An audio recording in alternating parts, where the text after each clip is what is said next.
What makes a good climber is someone who has upper body strength, good technique, being able to think quickly on your feet, someone who doesn't have fear.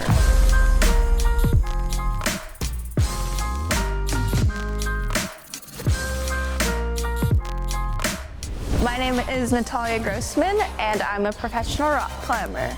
I'm gonna be taking you guys through a little bit of climbing today, so you can follow along. I grew up 2 minutes away from a climbing gym. My family and I would just go on walks, and we stumbled upon this really tall building, and we were like, what is that? And walked inside, and right away I was like, this looks really cool. I want to try this. My transition into becoming a professional was so gradual that I didn't even realize that's what was happening until it happened. And I was on the World Cup scene all of a sudden and having success, and I was like, oh, I guess this could be like my job or something. That's cool.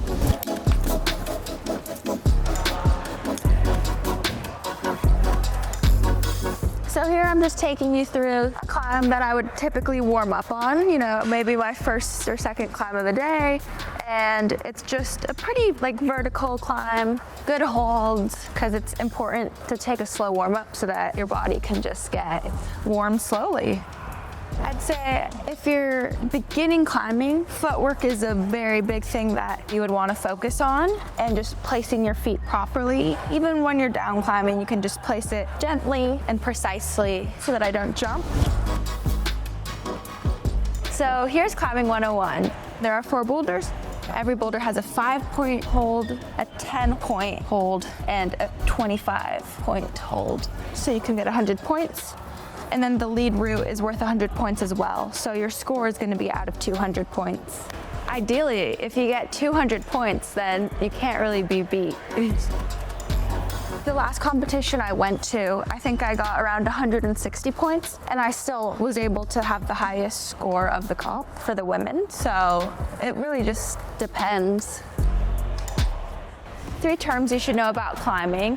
The first one would be beta, which is how are you going to accomplish the climb? Learning how to read the route. You're going to look at a climb and you're going to be like, okay, I'm going to go right hand, left hand, right, and kind of map out what I'm going to do. And so then once I'm on the wall here, I can be like, okay, I read that I was going to go right hand, I go right hand. Because if I read to go left hand, then that just makes it way harder. So then I can match the hold. And it's just a way to map out the boulder beforehand so that you're prepared. Another term that's often used is a dyno, and that's when you're gonna do a dynamic move where you're gonna jump and all points will most likely come off the wall. I'll show you just a pretty small one just to warm up. And yeah, you kind of just jump around. The third term that's pretty common would be maybe just talking about a certain kind of hold. And so every hold is its own type. So for example, the hold I'm on right now is called a jug because it's very in cut. And then something that's pretty flat like this, you would call that a sloper. Something that has a small edge would be a crimp. So every hold has a different name.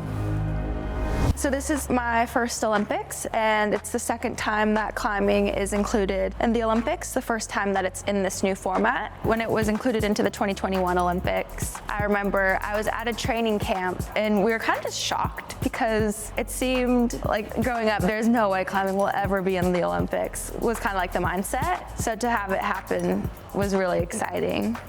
I try not to think about really the outcome of the Olympics at all, so that it's not a stressor. I mean, it'd be awesome to perform really well, but I'm more focused on just the process and enjoying the experience.